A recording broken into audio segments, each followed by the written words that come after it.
Welcome back to Crit and Crit. I'm Axion, And I'm Scint. and we are continuing our discussion of Final Fantasy, or playthrough of Final Fantasy V, and our discussion of Harry Potter and the Chamber of Secrets.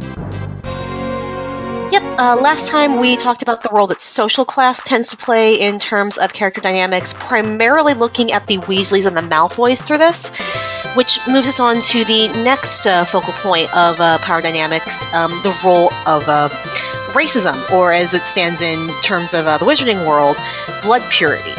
So, both are oof terms, but this actually shows itself more clearly through the character of Hermione. So, we actually have the three basic, for lack of a better way to phrase it, categories in our main trio. We have Hermione as a Muggle-born, no magical blood in her, but manifested the talent anyway. We have Ron, who is a pureblood. Everyone in his family is a wizard, has been a wizard since the beginning of his family. And then there's Harry, who's what's called a half-blood, where he has some Muggle ancestry. And Harry, much like Hermione, was not raised with knowledge of the wizarding world and traditions. So we actually have a pretty good look at just general, the array of how things can go and how people treat you, just looking at our three main characters. Yep. So, as one might expect, because it is a society, and society consists of people, and people are generally awful, as soon as you have a way to categorize people, you have a way for people to create within themselves a sense of superiority, whether it or not it actually has any bearing on whether they're better at what they do. So, the Malfoys, as mentioned, are not only an extremely wealthy... You just got messed up by a sheep. Look at that sheep just standing there menacingly.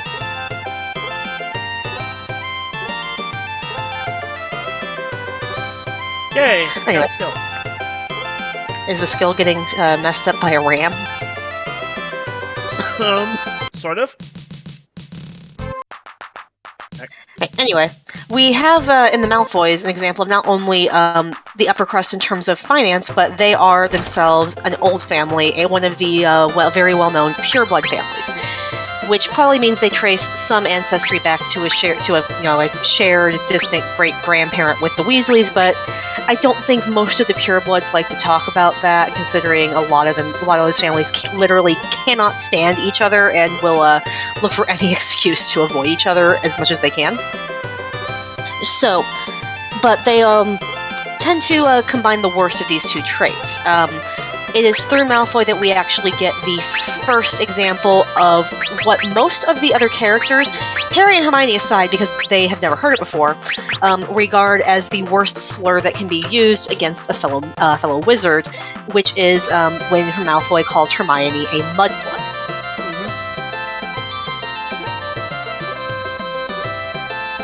I feel like I'm doing most of the talking here. It's a little awkward. Okay. Do you want to chime in? Or? Okay. I mean, you're just going through the basics, so for the moment. Okay. Alright, I just don't want to feel like I'm taking over the conversation from you. No, you're fine. Yeah, I'll pitch in.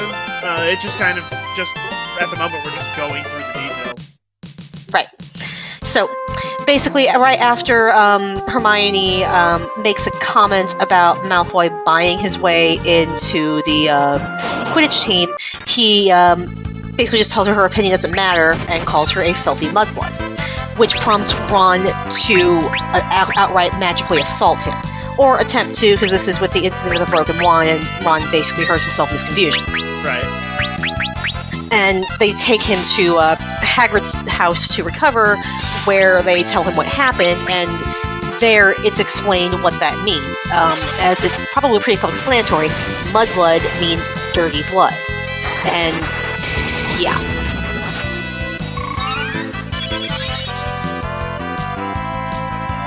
Which, in a society that seems to prioritize,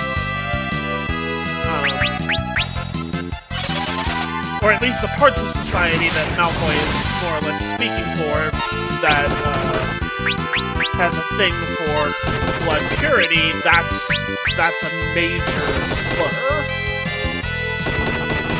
And it's actually really interesting that Malfoy's Power Society has these views, considering what we learn about their leader, Lord Voldemort, by the end of the book.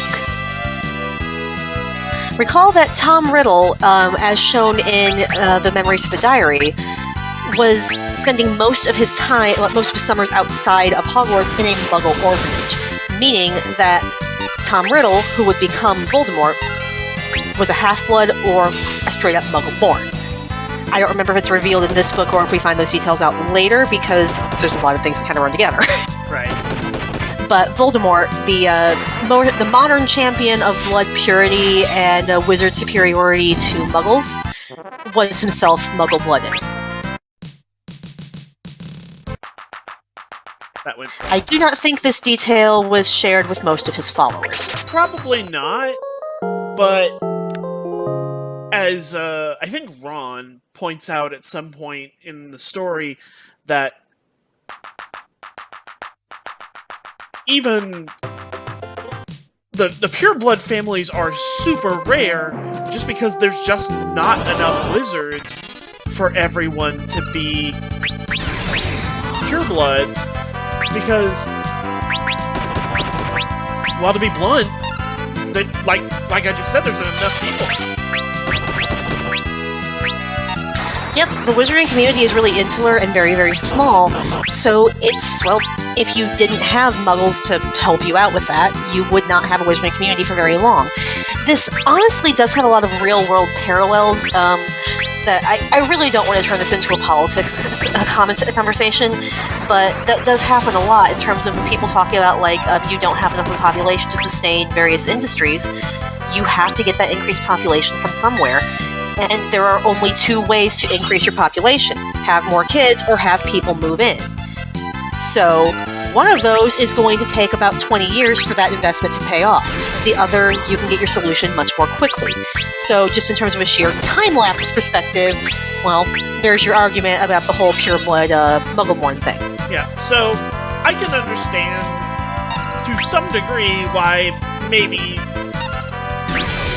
the really finicky mages might not be super fussed about Voldemort being a half-blood. It's the completely Muggle-born seem to be, okay, that was not what I wanted to do, apparently. Well, there we go.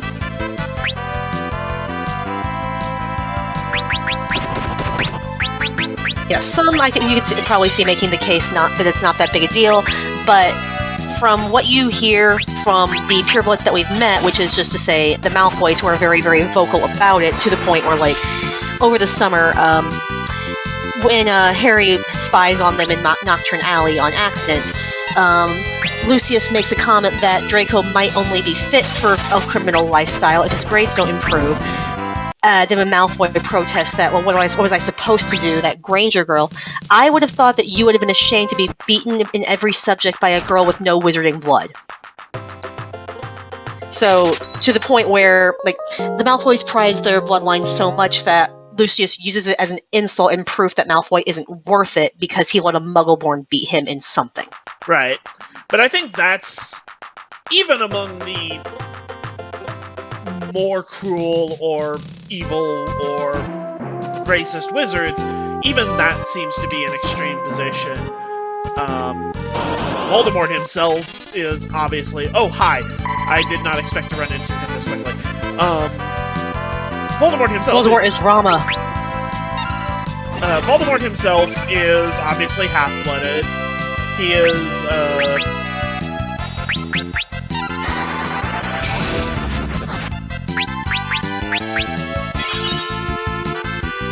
he does not seem to have anything against other half-bloods.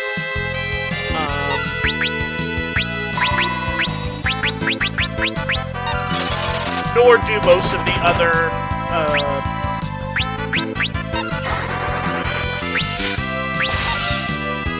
dark mages that show up throughout the stories.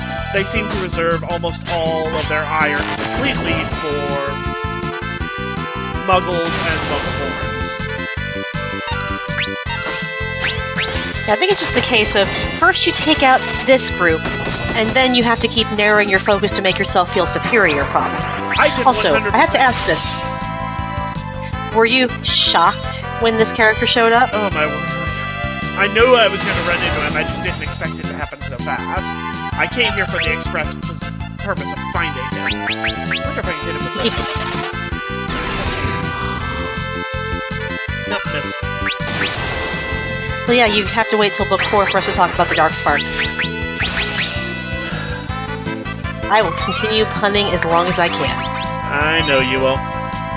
Anyway, back to our discussion, though. It's interesting, though, because we also get the opposite end of this. Because on the one hand, you have Muggle-born wizards who have no wizarding ancestry suddenly finding themselves in this world. But on the other hand, you have what is called a squib, which is a non-magical child born to a magical family. They are apparently extremely rare, and the only one that I can recall being mentioned offhand without looking something up is Filch, who is introduced as such in this book. I did not buy more Phoenix Downs. Okay. Well, too bad Fox isn't here. So, this actually prompts some of the kids, like Ron in particular, to speculate that maybe this is why Filch is always so bitter around the students, because he's always been brought up in this world that he cannot participate in because he doesn't have any magical ability. So, I can only imagine how a squid would be treated by a lot of these blood purists, because look, the bloodline has been maintained, and yet we have this. Yep. So, honestly, I don't think they'd teach them as anything different than just another Muggle.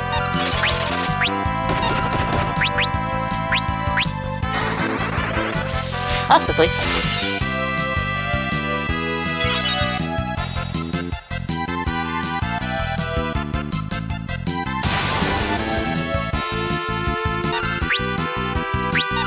Yeah.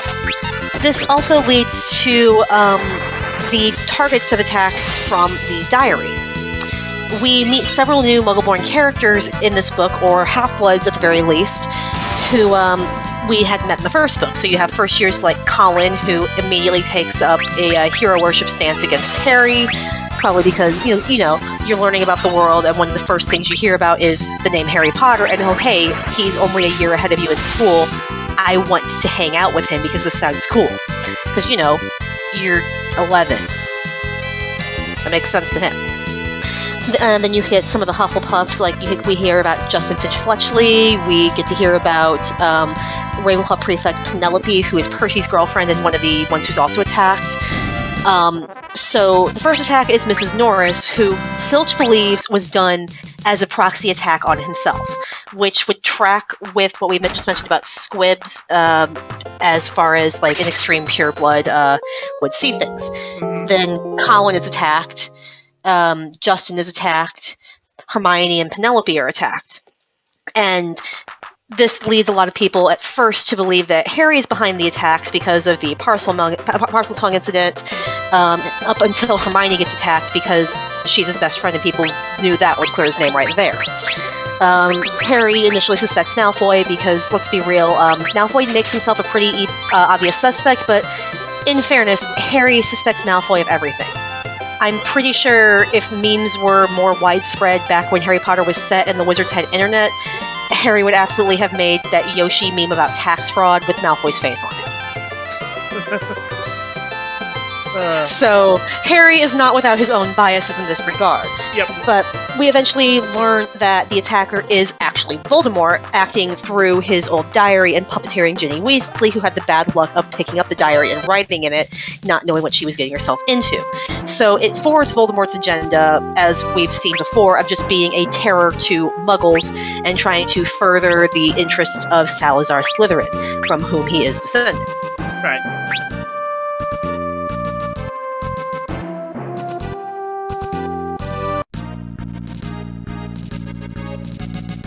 Is obviously people pointing out how wrong this is, and then you have Malfoy saying he wants to help whoever the heir of Slytherin is, because Malfoy obviously is not allowed to have redeeming qualities because we're still early on in the books before antagonists were given permission to have nuance.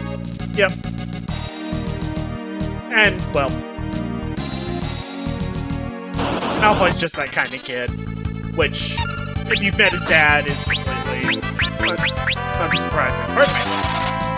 Yeah, I actually do remember hearing an interview regarding the Chamber of Secrets movie that Jason Isaacs, who plays Lucius, read the script and decided he wanted to give people a little bit of sympathy for Draco, so he just made sure to bully the crap out of the kid whenever he was on camera with him. Just was, there you go, get some sympathy for him.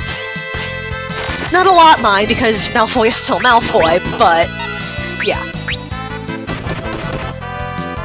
But it's interesting that, canonically, as we can see just through how these students interact with each other, your blood has really very little bearing on your magical ability. Because Hermione, as they've mentioned, just has a knack and the willingness to study her way through things, and as a result, gets far better results than most of the pureblood students that have been born into the world and grown up around magic. Yep. So and there's also Neville, he's from the pureblood family, and he's absolutely helpless. Though that's also, I think, a lack of confidence, because this will come up more later. Right. Neville's really, really good at herbology. He just doesn't really get a chance to show that off very much because herbology doesn't come up a whole lot in the story until it's important. So Neville basically has a hero of his own story thing going on in the background that culminates during Deathly Hallows, which we'll get to when we get to it. Yep. So it's... Yeah, Neville actually outright calls himself almost a squib because he struggles so much with so many things. You just really give the poor kid a hug. Yep.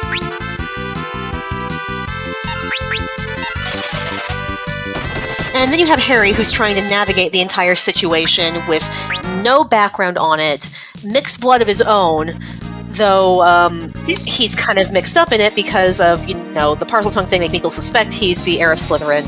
So he's obviously, once again, our prospective character who doesn't know much, because we're on that note, yeah.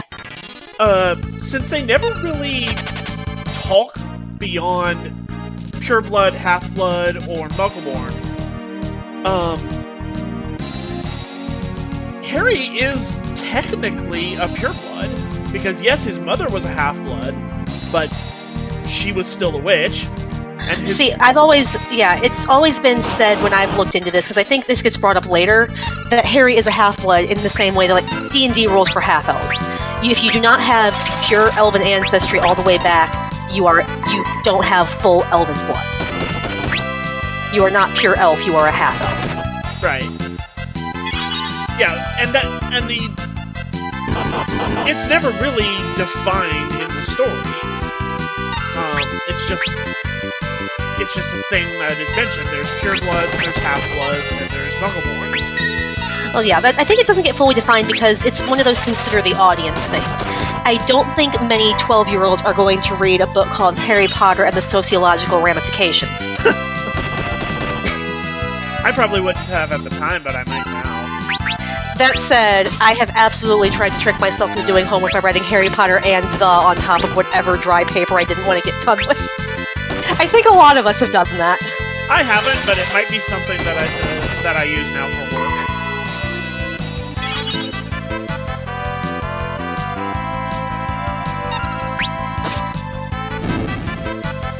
But yeah, the story goes to a pretty major effort to really underscore just how racism can be weaponized, lead to misapprehensions about people, and basically just be used as fodder to gather people to Voldemort's side, because that was the main thing that we know about Voldemort as a faction leader, that he gathered people who supported pureblood wizards and the idea of getting rid of muggles. So racism was going to be a huge factor there in that regard, and the story goes very much out of its way to disprove that, as kind of evidence with the fact that Harry, as a half-blood, overcomes that at the end of the book, literally by killing the basilisk put there by the most racist of the Hogwarts founders.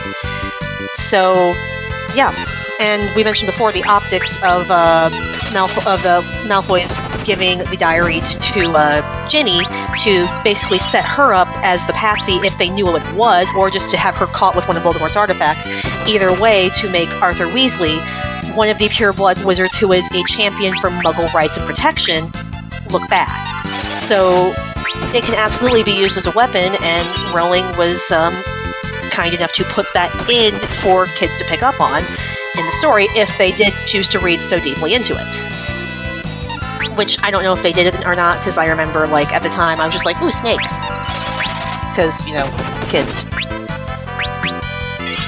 I mean, even if kids weren't at the time, people definitely are now. And, yep. And then some. Yeah, Dumbledore does explicitly say that it would have looked really bad if Ginny Weasley had taken responsibility for this, because it would make her father look really bad. But at the time, I remember looking at that in terms of just like, oh yeah, Malfoy and Weasley hate each other, therefore Malfoy is just trying to be a jerk to someone he doesn't like. I didn't really piece together the whole, like, social movements as a weapon. Because, you know, I was 12. Yeah, I was about to say, it's something a little out of your range as a adolescent or whatever. Yep. So, do you have any other thoughts to add in on this? Not without getting into stuff that happens in later books. Yeah, that's the downside to doing this one book at a time.